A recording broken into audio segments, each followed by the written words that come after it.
En el parágrafo 150 nos seguimos moviendo en este ámbito que ya he comentado de la sustancialidad ética y que para Hegel es el modo en el que en cualquier sociedad, en cualquier cultura, sus habitantes, sus ciudadanos, sus miembros viven el sentido de las costumbres o de los hábitos o de las prácticas de esa sociedad, y que él ha ido llamando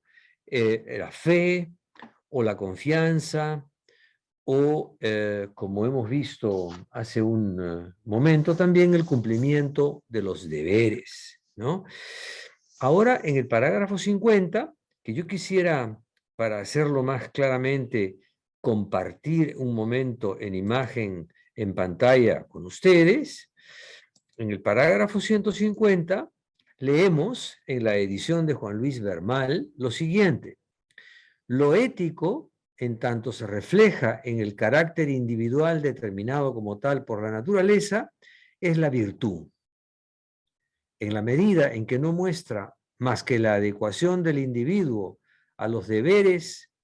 de las relaciones o de la sociedad a la que pertenece, es la honradez. En pocas palabras, Hegel está sumando ahora a ese conjunto de denominaciones o caracterizaciones de la sustancia ética, de la objetividad, digamos así, de la sustancia ética, está sumando, decía, ahora el concepto de virtud, que para todos nosotros, y para Hegel también, es una evocación de la ética aristotélica. Era esa ética una ética de las virtudes, y claro, las virtudes son los hábitos o las costumbres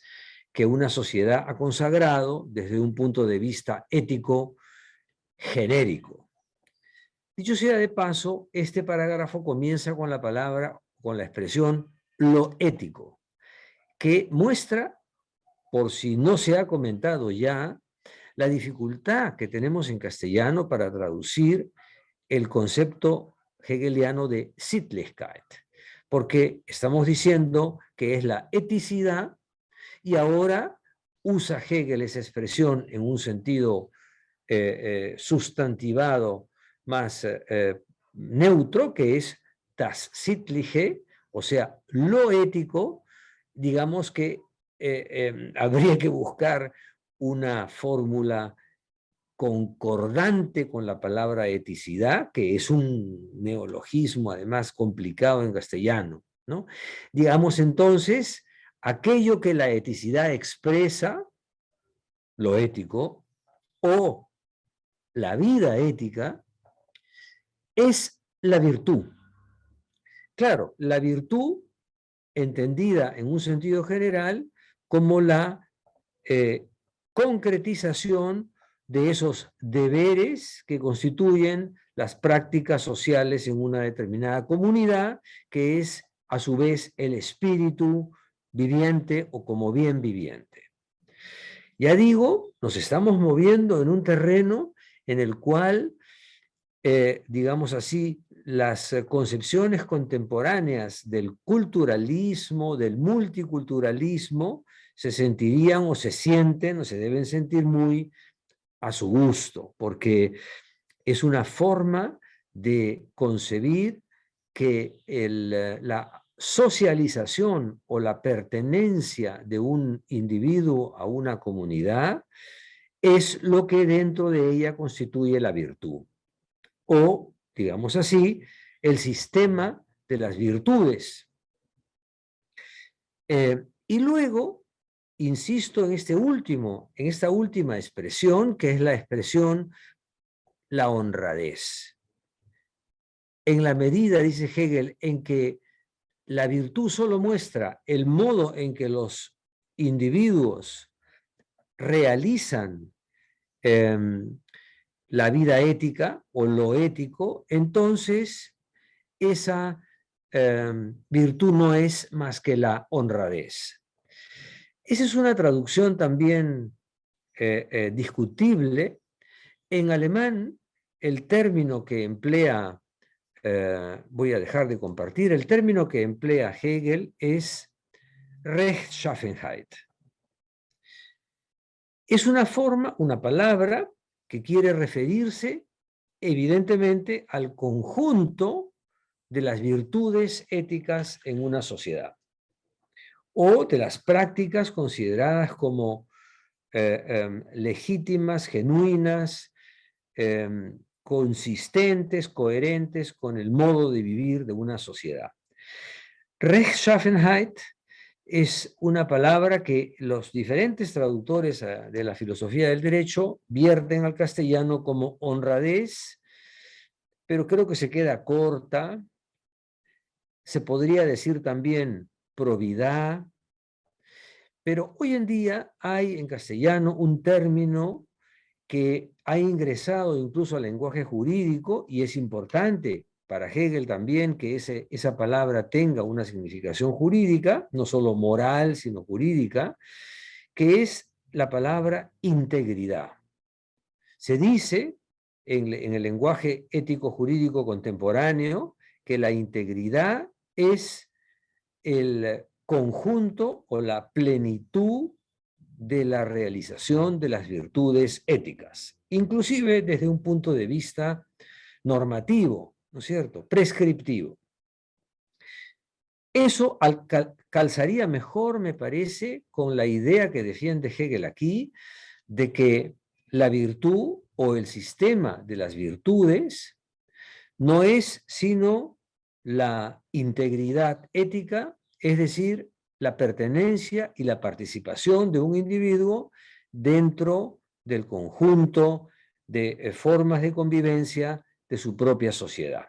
Está queriendo, en otras palabras, restarle a la palabra virtud, privar a la palabra virtud o criticar el uso que se le da también en su época de que la virtud represente un tipo de conducta excepcional, es decir, una conducta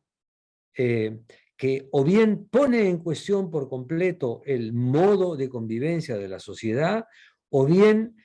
expresa una situación de extremo peligro frente al modus vivendi de esa colectividad. Más bien se inclina Hegel por una interpretación de la palabra o de la ética de la virtud como,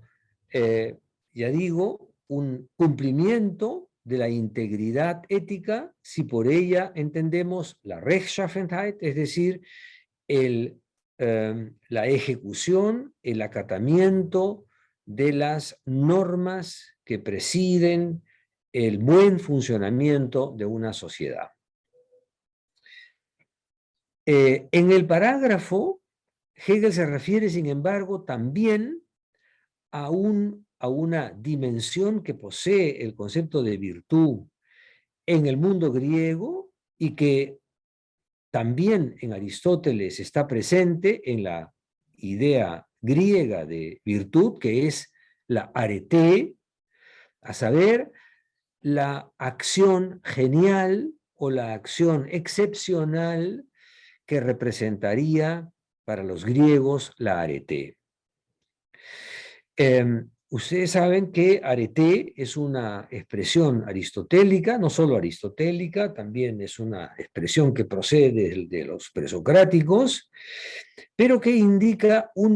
una conducta al mismo tiempo, digamos, excepcional y al mismo tiempo una conducta que se considera habitual o que se vuelve habitual en una determinada sociedad. Y por eso es que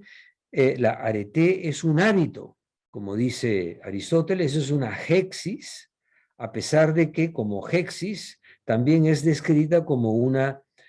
conducta que da en el blanco o una conducta que realiza de manera excepcional una performance como la del atleta o como la del músico, etc. Entonces, en este parágrafo, Hegel está queriendo rescatar o recuperar la tesis antigua de que el sistema de las virtudes era el modo en que los seres humanos realizamos la integridad ética, es decir, vivimos el conjunto de los hábitos que la sociedad considera como genuinos, ¿no? Y los asocia a la tesis suya de una vida ética ligada a la sustancialidad. Hay un elemento, sin embargo, que tanto Hegel como Kant van a cuestionar de la ética antigua de manera explícita o de manera implícita, y es que en esa concepción de la ética, pese a lo valioso que pueda ser el aporte, sobre todo para Hegel, en el sentido de una forma institucional de convivencia, en esa concepción, digo, estaba ausente la idea de la autonomía de la voluntad y por consiguiente de esta noción de libertad universal, que es la primera dimensión o la primera determinación del concepto de libertad en la filosofía del derecho. Tanto Hegel como Kant echan de menos en la concepción antigua de la virtud este elemento central que va a estar presente en la filosofía del derecho y que ahora, de manera ya implícita, está presente aquí en este terreno que estoy ahora comentando de la, digamos, de la fe, la confianza, el cumplimiento de los deberes, la integridad o la honradez en el acatamiento de las buenas prácticas de una sociedad. Como digo, ese elemento de la autonomía, de la voluntad, es el elemento que ahora no está todavía aflorando claramente en este parágrafo, pero que ya se anunció al inicio del tratamiento de la eticidad. De manera que esto valga como comentario al parágrafo 150 y pasaremos luego en el 151 a una secuela de este mismo tema, que es lo que Hegel llama la costumbre. Repito, estamos tejiendo un tejido, un telar en el que aparecen de manera fructífera conceptos o nociones de la ética antigua, de la ética sustancial, que Hegel procesa, recupera en su propia concepción de la eticidad.